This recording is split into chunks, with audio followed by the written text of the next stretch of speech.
কাতলা মাছের অনেক রেসিপি হয়তো আপনারা দেখেছেন, বাট আমার চ্যানেল কুকিং উইথ রুমাতে ঘরে থাকা উপকরণ দিয়ে খুব সহজ পদ্ধতিতে দই কাতলা রেসিপিটি আপনাদের সাথে শেয়ার করব। চলুন তাহলে রেসিপিটি দেখা যাক।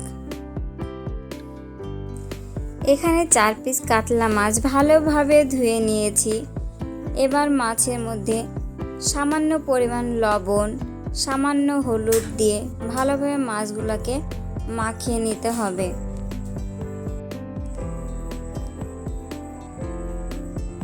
এবার আমরা 10 মিনিট রেস্টে রেখে দেব।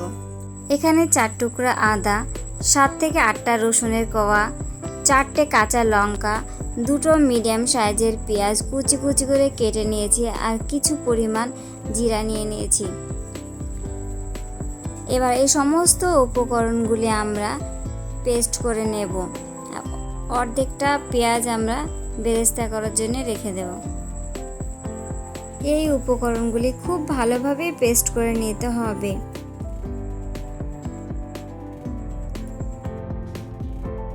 দেখতেই পাচ্ছেন ভিউয়ার্স, আমরা খুব ভালোভাবে পেস্ট করে নিয়েছি। এবার আমরা পেস্টটাকে সরিয়ে রাখব। কড়াই কিছুটা পরিমাণ সর্ষে তেল দিয়ে দিব এবং তেলটাকে খুব ভালোভাবে গরম করে নেব।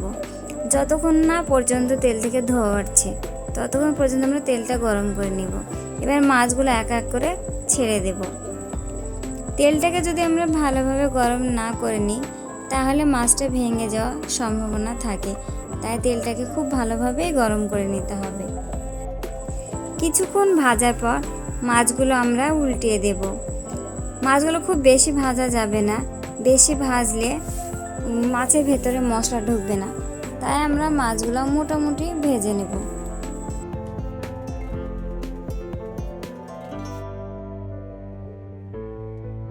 মাছগুলো মোটামুটি ভাজা হয়ে গেছে, এবার আমরা এক এক করে তুলে নেব।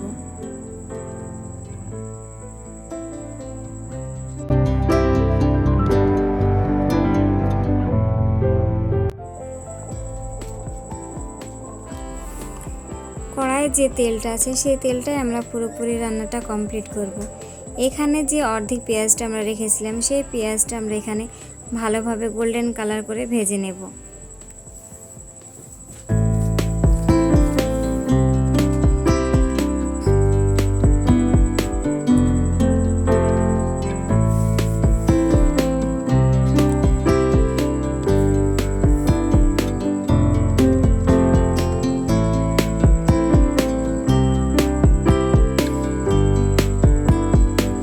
পেঁয়াজগুলো গোল্ডেন কালার চলে এসেছে, এবার আমরা পেঁয়াজগুলো তুলে নেব।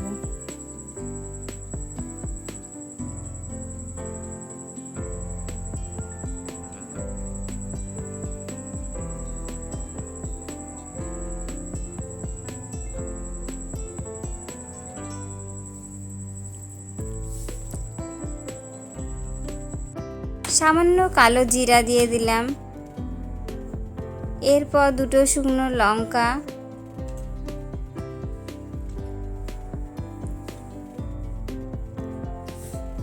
2টো তেজপাতা। এবার এগুলো খুব ভালোভাবে নেড়ে নিতে হবে। এরপর আমরা যে পেস্ট করে রেখেছিলাম সেই মশলাটা আমরা এখানে দিয়ে দিলাম। এবার আমরা মশলাটা নেড়ে নেব।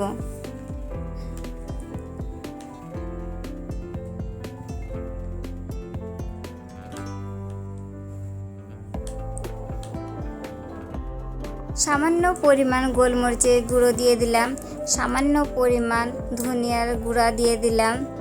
এরপর এগুলো ভালোভাবে নেড়ে নিতে হবে।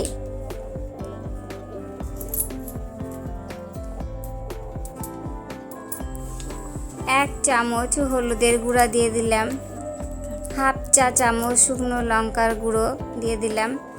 আপনারা যেরকম ঝাল পছন্দ করেন সেই অনুযায়ী আপনারা লঙ্কার গুঁড়োটা দিবেন।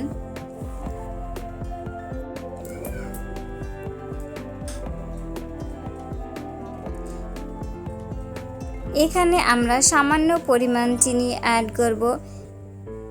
চিনি অ্যাড করলে এতে কালারটা খুব সুন্দর আসে এবং টেস্টও খুব ভালো হয়।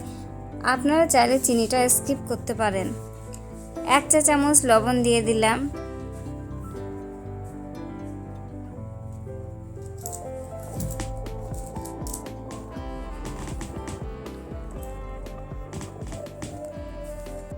এখানে আগে থেকে ফেটে রাখা হাফ কাপ টক দই অ্যাড করে দিলাম। এবার এটাকে খুব ভালোভাবে মশলার সাথে কষে নিতে হবে।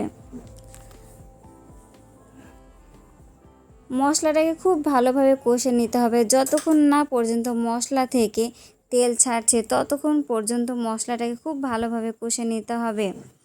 মোটামুটি মশলা থেকে তেল ছাড়তে শুরু করে দিয়েছে।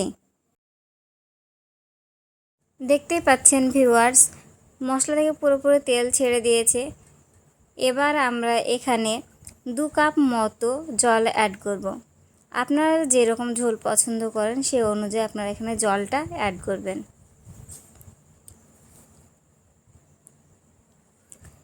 এবার আমরা ঝোলের মধ্যে মাছগুলো ছেড়ে দেব। উনুনের আঁচটা মিডিয়াম রেখে দেব আর মাছটা ঢাকনা দিয়ে ঢেকে দিতে হবে। 10 মিনিট পর আমরা ফিরে আসব। 10 মিনিট পর ফিরে এলাম। দেখতে পাচ্ছেন ভিউয়ার্স, এখানে মাছটা রান্না আমাদের কমপ্লিট হয়ে গেছে। যখন দেখবেন যে ঝোল থেকে তেল ছেড়ে দিয়েছে তখন মাছটা কমপ্লিট হয়ে গেছে রান্না। এবার আমরা তেজপাতাগুলো তুলে নেব। এই পর্যায়ে আমরা এখানে আগে থেকে করে রাখা যে বেরেস্তা আছে সেটা আমরা অ্যাড করে দেব।